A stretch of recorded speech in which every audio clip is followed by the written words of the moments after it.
Hello everyone, welcome to my post-test review for Unit 3. Right, so as we start every test, the first thing we want to do is remember that we need to always read the full question. All right, we also want to make sure that for each question we start with what we know. We always know something, and if we just start out actually writing some of that down, it usually helps us figure out the problem, okay?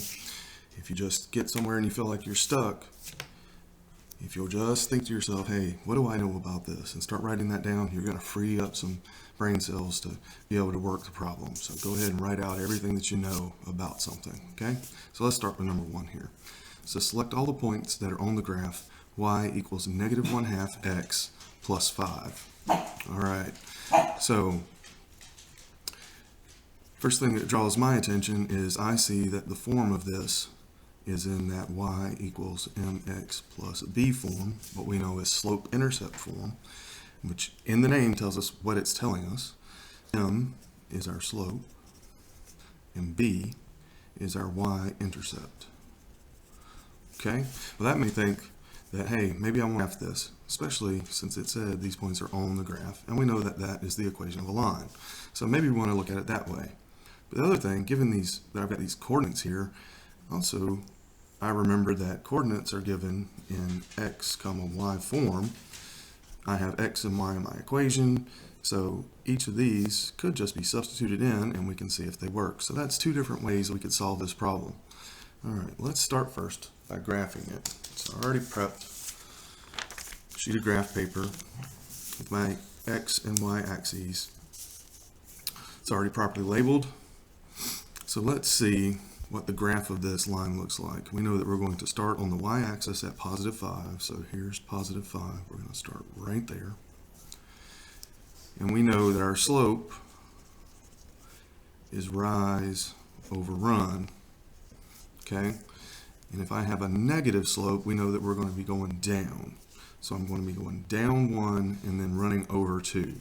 So I'm going to go from my starting point of 5, down 1, over 2. Okay, and 2 points is all you ever need to make a line, but to help me draw it a little straighter, I'm going to do it a couple more times here. Down 1, over 2. Down 1, over 2. Down 1, over 2. Down 1, over 2. All right, and we'll get my straight edge. Gonna line these points up. And there's my line. Now it's easy enough to check and see if any of these points are on there. So 0x, 5y, 0x, 5y. Sure enough, that's on there. So A is one of my answers. Okay? 0, 10. Well, x 0 all the way up 10 is not on the line, so that's no good. 1, 2. So 1 on the x, 2 on the y, not there. 1, 4. 1 on the x, 4 on the y. Close, but not there. 5, 0. So 1, 2, 3, 4, 5. And I'm going up 0 in the y, so that's right here. It's not there. 10, 0. So I go all the way over to 10 on the x. I don't go up at all on the y because it's 0. And sure enough, that's there. So that's my answer. So we come over here and we put A and F. All right, let's move on to question 2. All right, we're going to RTFQ again. For 2 weeks, the highest temperature each day was recorded in 4 different cities. Lines L, M, N, and P are graphs of the temperature over time in Lubbock, Memphis, New Orleans, and Phoenix. Which statement is true? A. The highest temperature in Lubbock increased as time passed. B. The high temperature in Memphis decreased steadily. C. Initially, the high temperature was warmer in Phoenix than in Memphis. And D. The high temperature in Phoenix rose faster than the temperature in New Orleans. All right, so as I look at this graph, I see lines L, M, N, and P. I see the names of the cities, so obviously L goes with Lubbock, M goes with Memphis, N goes with New Orleans, and P goes with Phoenix. So now we just need to use this to see what's true. All right, temperature, higher temperatures are further up, more days is further to the right. The high temperature in Lubbock increased as time passed. Well, it looks to me that the temperature did not go up or down at all for Lubbock, so that is false. So we'll mark that out. The high temperature in Memphis, so in line M, decreased, well, it's certainly decreasing over time, steadily. Steadily meaning at a constant rate. There's no variations in the line. There's no curves in the line. So yeah, that decreased steadily. So I believe that's one of my answers, or the answer. It does say which statement is true. Okay? C. Initially, the high temperature was warmer in Phoenix. So let's look at Phoenix. So initially means at the start, than in Memphis. Well, here's the start for Phoenix. Here's the start for Memphis. And Memphis is higher. So we know that's no good. All right, D. The high temperature in Phoenix rose faster than the temperature in New Orleans. So the high temperature in Phoenix rose faster than the temperature in New Orleans. So it's asking us about a rate, all right? And we know that the steeper a line is, faster the rate. So the temperature here is going up very steep. That line is much steeper than this line. So the temperature in New Orleans rose at a faster rate than Phoenix. So that's not right. So sure enough, B is the only one that makes sense. So we'll put B. All right. Moving on to question 3. Again, RTFQ. It says, Jada earns twice as much money per hour as Diego. Diego earns twice as much money per hour as Lynn.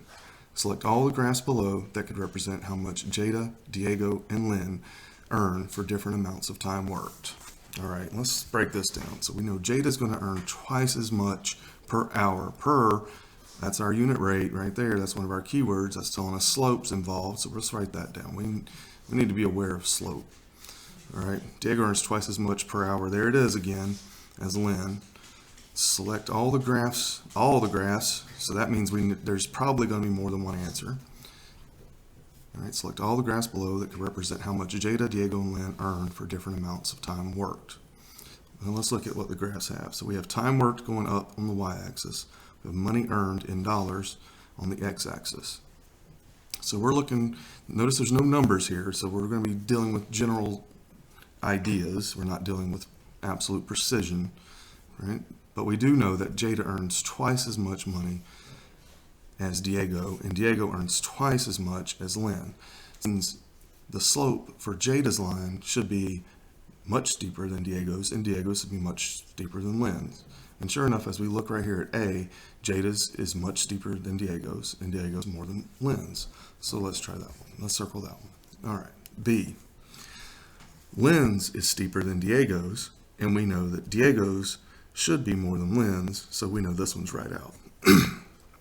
C, we have Jada up here, which is more than Diego, so that looks like that's going to work, and Diego is more than Lynn, so this one is also good. All right, D, well, this has got Lynn at the top again, and then Diego, and then Jada, so this is actually just completely backwards, so that one's no good. Both B and D ended up just having them in reverse order, so that's not correct. All right, now finally E. This one has Lynn making a little bit more money per hour than Diego, and then Diego making a lot more than Jada. So again, that's not in the order of Jada, Diego, and Lynn that we expect, so that one's no good. So we come over here and we're going to write A and C for our answers. All right, number 4. This is write the equation for each line.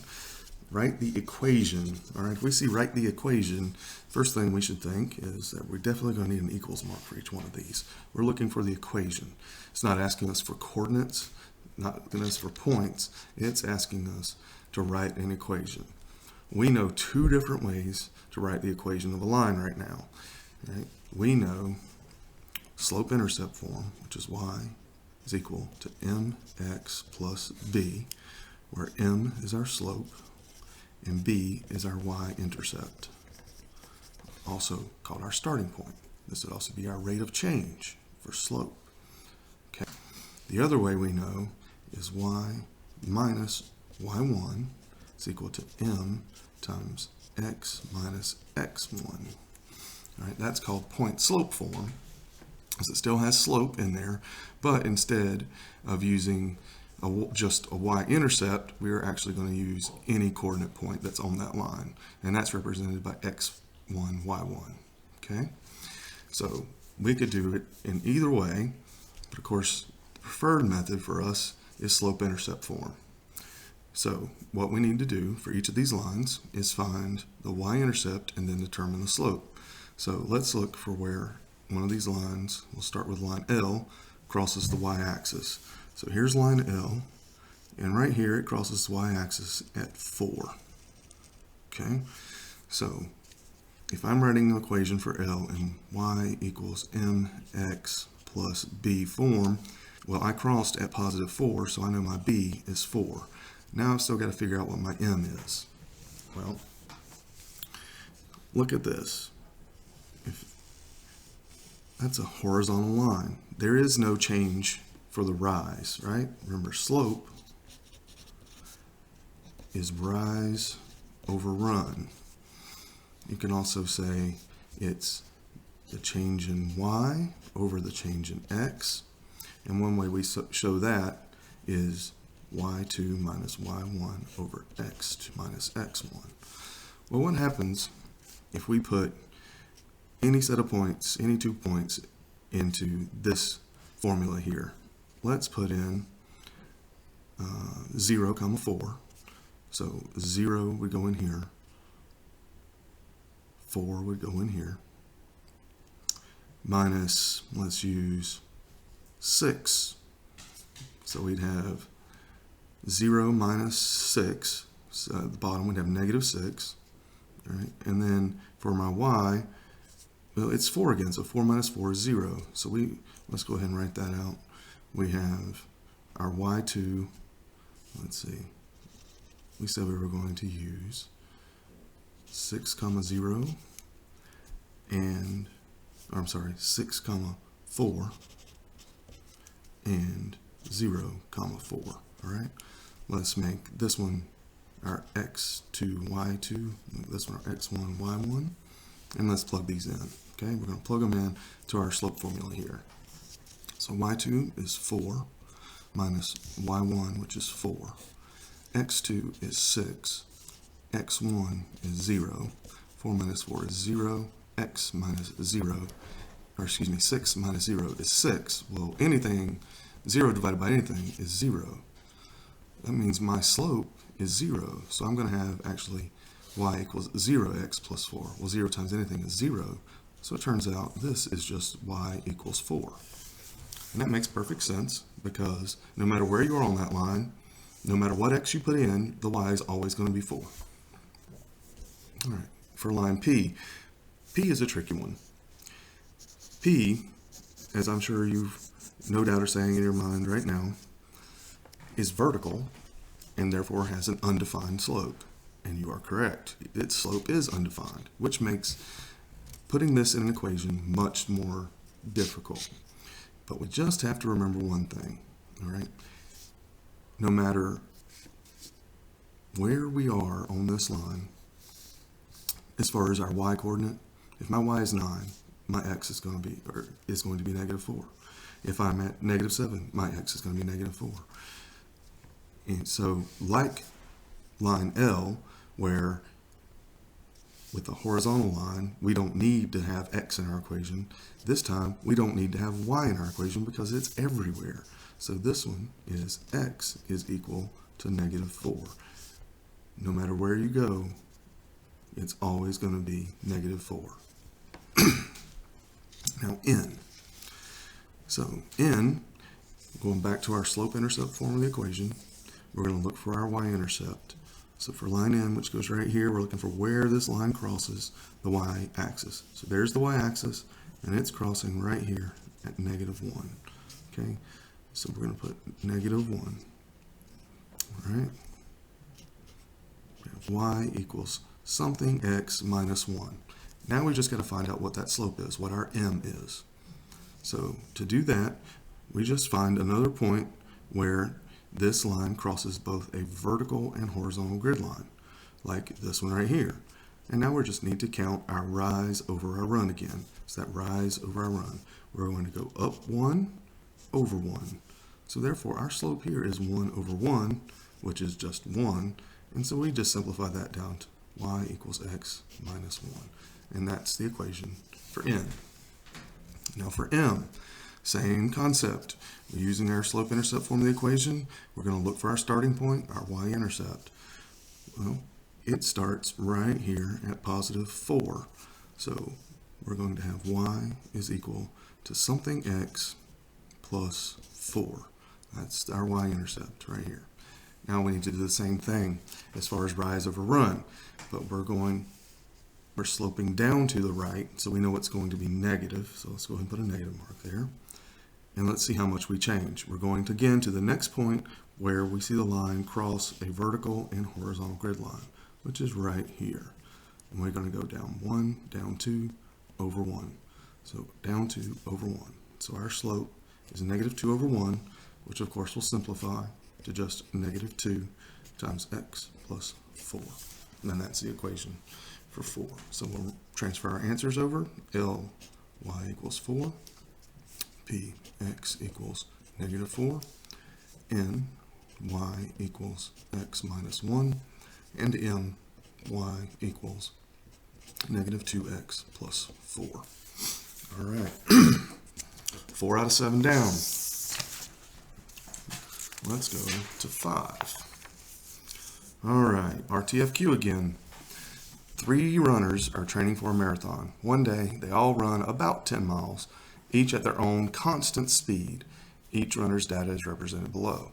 And we look and we can see we've got a graph for runner 1. We've got an equation for runner 2. And runner 3, we've got a chart. All right, we all know that we can get the same information with a little bit of manipulation from all of these types of sources. Right? Part 1, which of the 3 runners had fastest pace? Part 2, explain how you know. For full credit, make sure you briefly explain how you found the rate of all 3 runners. All right, so we've read the question fully. We've taken a look at our data here. Let's take another look through and see what seems to be important. There's 3 of them, sure enough, runner 1, runner 2, runner 3. They all run about 10 miles, each at their own constant speed. Okay, so we've got our constant of proportionality, which is the same thing as slope. We know that that's going to be involved. So let's just write down what we know about slope again. So we know it's symboled by M, all right, and it's rise over run. It is the change in y over the change in x. Change in y over change in x means difference, which leads us to y2 minus y1 over x2 minus x1.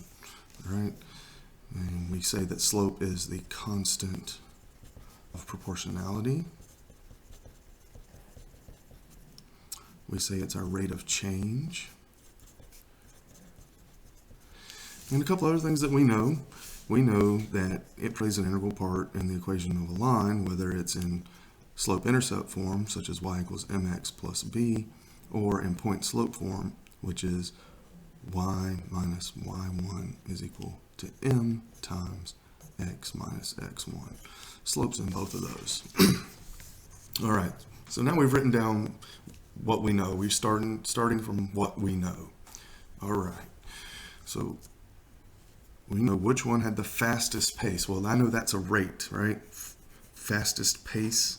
So they're asking me for the rate, which we know is slope. So we need to find the slope of this line. We need to find the slope in this equation, and we need to find the slope from this table. All right, so let's look. We've got a good crossing of vertical and horizontal right here at 0, 0. So we can use that. All right, let's look for the next place that it crosses a vertical and horizontal, which is right here. Okay, now we just need to see what our rise over our run is. So if we go up to 20, that would be our rise, and then we'd go over to 2. So we have, just work over here in the margin, 20 over 2, which will reduce to 10. So that's 10 minutes per mile, okay?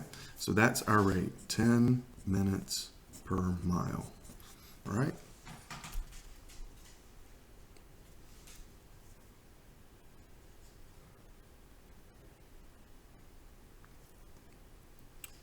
And right, so it takes this runner 10 minutes to go a mile. All right, let's see how long it takes this one. Well, looking at that, that looks awful similar to this. Y equals mx plus b. there's just no b. And why would there be no b? Well, we're starting at 0, just like runner 1 did, so there's no b. So this is slope-intercept form of the equation of a line right here. This is my y. Sure enough, if I look over here, minutes are on the y, so t.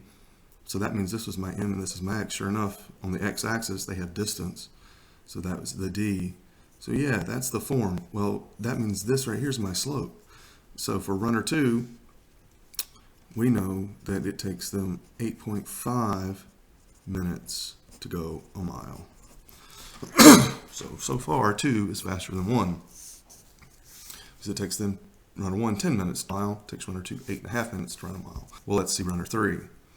Well, this is in table form. Well, table form lends itself. We already know from looking at this that distance in miles is my x values and time is my y values. Well, if this is the first set and this is the second set, we can just put this in to our slope formula right here. So let's do that. We would have y2 minus y1 over x2 minus x1. So y2, my second set, 36 minus 18. Now my x2 is 4 minus 2. All right. Now 36 minus 18 is 18. 4 minus 2 is 2. And that I can reduce down would be 9. So for runner 3, they are running 9 minutes per mile. So which one of these has the fastest pace? Well, this one was 10, this one was 8.5, and this one was 9. So runner 2. So we'll put 2 right there. Explain how you know. For full credit, make sure you briefly explain how you found the rate for all 3 runners. All right. So the easiest way to say that would be that we found the slope.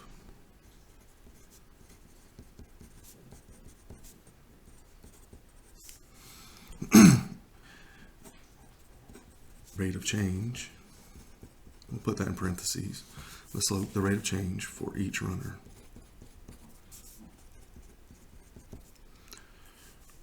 All right.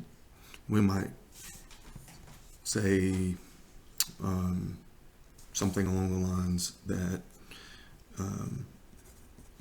runner number 2 fastest at 8.5 minutes per mile, followed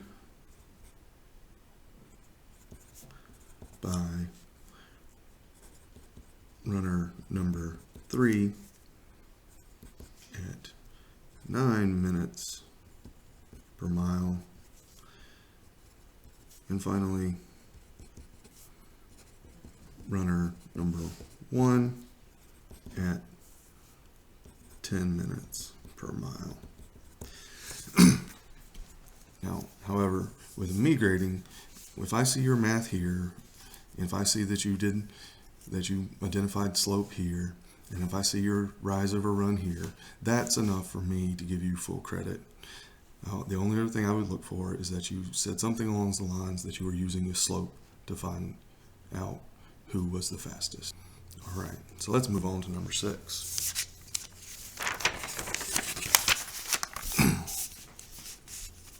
It says it costs $4 to sign up for a music download service and 50 cents to download each song. Jada signs up for the service and begins downloading music. Complete the table showing how Jada can spend money downloading songs. All right, so reading through this again, it says it costs $4 to sign up. Well, that's telling me I have a starting point. And what do we know a starting point is? We know starting point is synonymous with y-intercept. Okay? All right? For a music download service and 50 cents to download each song. Each, remember, is another one of those keywords that means the same as per. It's telling us our unit rate. So that's giving us our slope, unit rate.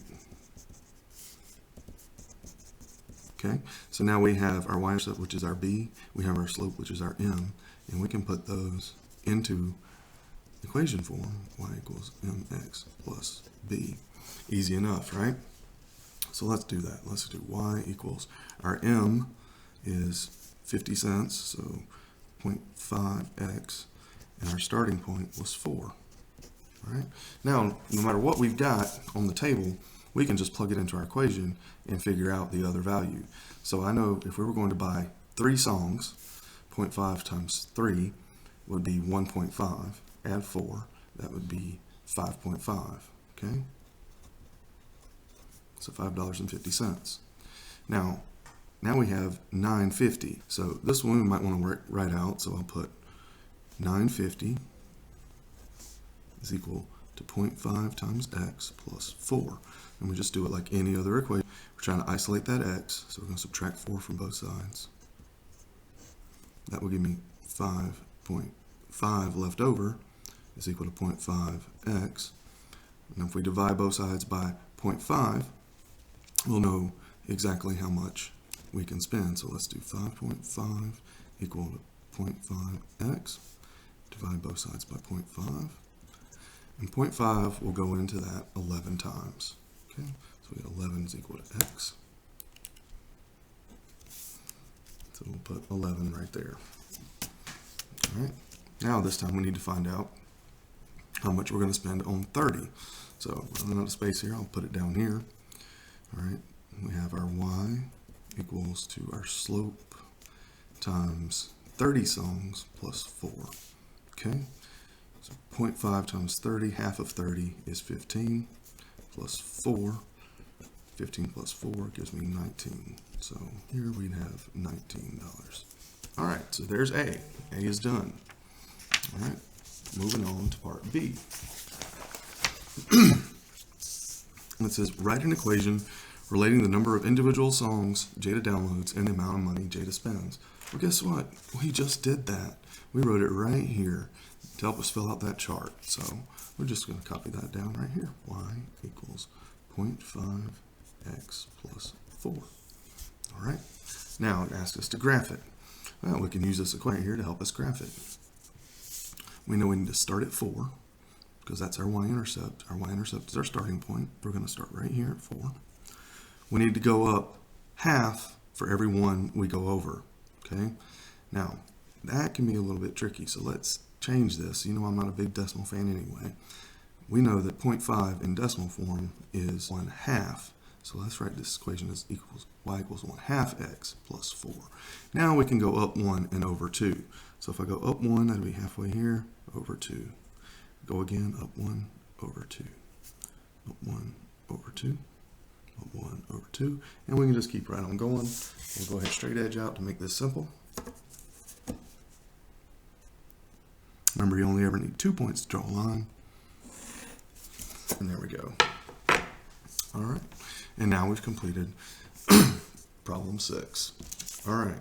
Last problem. This one says, a cell phone plan costs $200 to start. Then there is a $50 charge each month. All right. What is the total cost, startup fee, and monthly charge to use the cell phone plan for 1 month? Then B, what is the total cost for X months? C, graph the cost of the cell phone plan over a period of 1 year using months as the units of time. Be sure to label your axes and scale them by labeling each grid line with a number. And then D, is there a proportional relationship between time and the cost of the cell phone plan? Explain how you know. E, draw a line parallel to the line you graphed that goes through the point 0, 350. Suppose that this line represents the pricing plan for another company. What is the startup fee monthly cost for this plan? All right, so we did our RTFQ. Now let's go back through and see what we can annotate here. Cell phone plan costs $200 to start. Oh, I love it when they use the word start because that tells me that's my y-intercept, or my B for my equation. Then there's a $50 charge each month. Yeah, there's each, which is like per, which is telling us what our M is, what our slope is. Is $50 a month. Okay. So what is the total cost, startup fee, and monthly charge to use the cell phone plan for 1 month? Well, we know that would be $200 to start plus $50 for that first month. So it would be $250. What is the total cost for X months? Okay. this is asking us, can we write the equation for the line? And of course we can. Right? We'll start with our y equals mx plus b form, and then we're going to look up here at our stuff and substitute it in. Okay, we have our y is equal to our m of 50 times x plus our y-intercept, our fee of $200. Now see, that's telling us what is the total cost, our total cost y, for x months. So no matter how many months I put in there, it will, in this equation, it will give me the total cost. So if I put 6 in there, for instance, that would be 50 times 6, which is 300. Add 200, and that means it would cost us $500 to have that plan for 6 months. All right. C, graph the cost of the cell phone plan over the period of 1 year using months as the units of time. Okay, so we know we're going to need to go from 0 to 12 months, right? 1, 2, 3, 4, 5, 6, 7, 8, 9, 10, 11, 12. Okay, be sure to label your axes. All right, we just labeled that axes, and scale them by labeling each grid line with a number. So we did that for our x, but we still need to do it for our y. All right, you know, at the very least we need to start, we're going to start out at 200. All right, so what I'm going to do to find out how high I need to go is I'm going to go ahead and put 12 in here and figure out how big this needs to be. All right, so y is equal to 50 times 12 plus 200.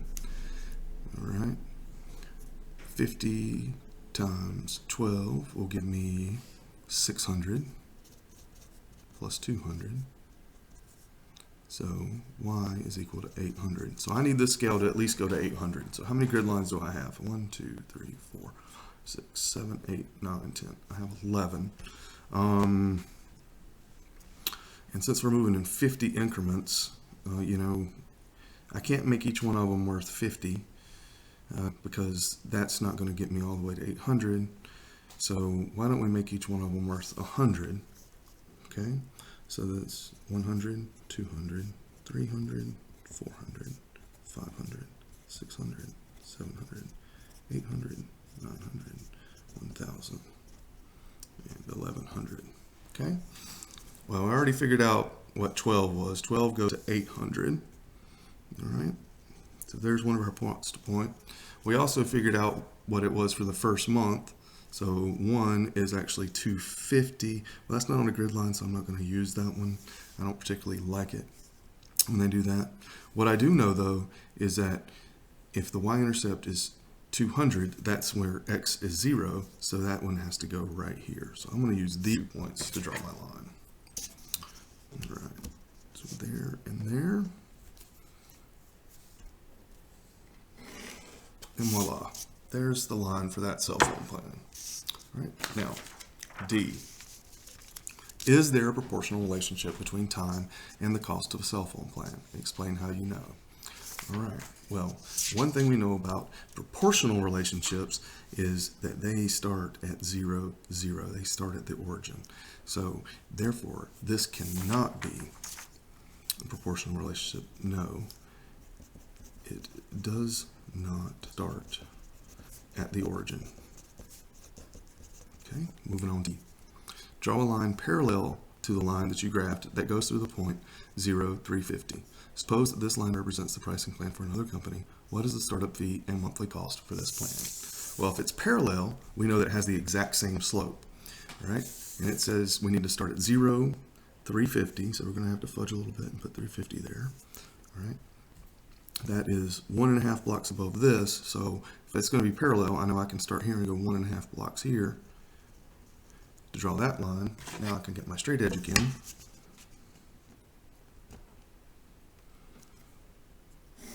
Draw my line. Now I've got two parallel lines there. So suppose that this line represents the pricing plan for another company. What is the startup fee and monthly cost plan? Well, we know it's got the same slope because they're parallel, so it has to have the same monthly fee. So the monthly fee is $50. Okay? The startup, we know, is where it's at 0. Well, we just plotted that, 0, 350, so the startup has to be 350. Okay? All right, we've now completed our review of the test for Unit 3.